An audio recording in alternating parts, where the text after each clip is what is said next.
So if I were to go back in time and tell my younger self about employability skills, I'll tell him, get as much experience as you can,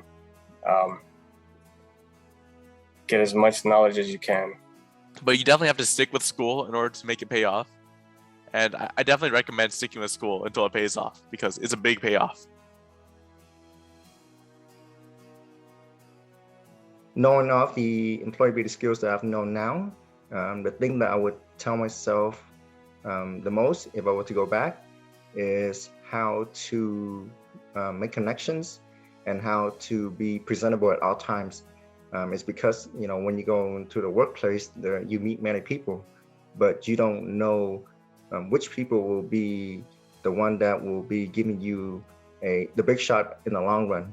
So for me, I would say that when you're entering the workplace, be your best, don't have any slack off, and always just be prepared, because you never know that one person you might meet that you make yourself really presentable, they will be the one that's going to give you the big projects later on in life. If I were to speak to my younger self today, I would tell him, think before you act, because your actions do have consequences, no matter how small you might think they are. I think it's always important to put your best foot forward, because you never know who's watching. You never know where the opportunity is. And it's something I always say, make sure your eyes and your ears are always open, because there's opportunities out there for you.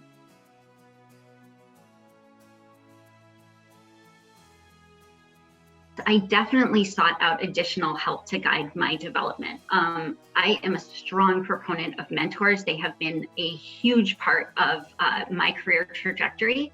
I haven't necessarily had just one mentor. I've sought out a variety of mentors who could help me in different areas. And I have used their feedback and their guidance to improve my own performance and learn what I can do better. An example of someone teaching me about professionalism in a workplace would be my instructor from school. He always told me to carry myself in a way where people want to know who you are and want to see what you want to strive for. I'd say he really taught me about that, having a good attitude and completing things on time, being on time, etc. I had a mentor when I was younger, and I think he gave me some of the best piece of advice that I got anywhere. And I would go back and remind myself that same thing. What he said was, look at the people around you, watch them, see what's successful, and see what kinds of successful things that they do and the way they communicate, and try to figure out how to develop that in your own skill set. He said something else that was really helpful is, don't try to copy, just make it part of your repertoire. Don't try to be somebody else, be yourself. Take as much advice from anybody who you believe that shows professionalism, that shows work ethic, that shows attitude, and keep them and use them as your own, and continue on the path that you would eventually want to end up at.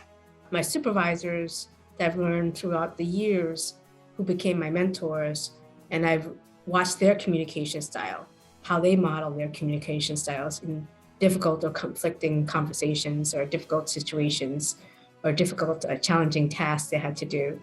How was their communication style there? So I look to my supervisors or people who were my teammates who were taking leads in projects to see how they were successfully handling difficult situations and how they were communicating that.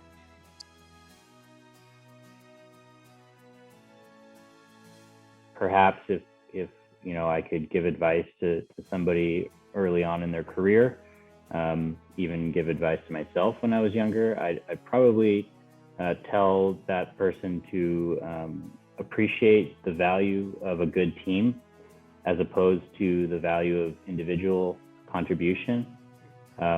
Teamwork is next to communication extremely important to me now, but I don't think I always appreciated that.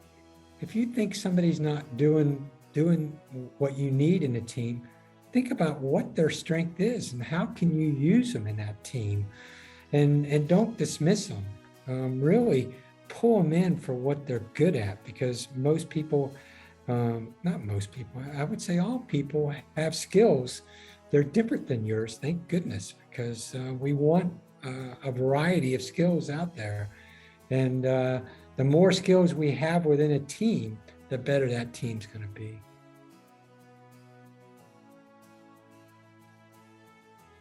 I think one of the things that's really important when you're looking to be employed and the employment capabilities or opportunities, show a lot of curiosity. And I mean it, use it sincerely. If I'm going to visit a company that I think I might want to work at, learn about them. There's so much information up on the internet. Go study and understand what it is that they do. And then secondly, go look at the job description that you're reading for something that you might want to take that job. And read it very carefully. My suggestion too is tailor your resume for the job that you're employing and use the same words back that the employer used for what they're looking for. It'll make a big impact on the employer if they can see that you're in sync with what they need.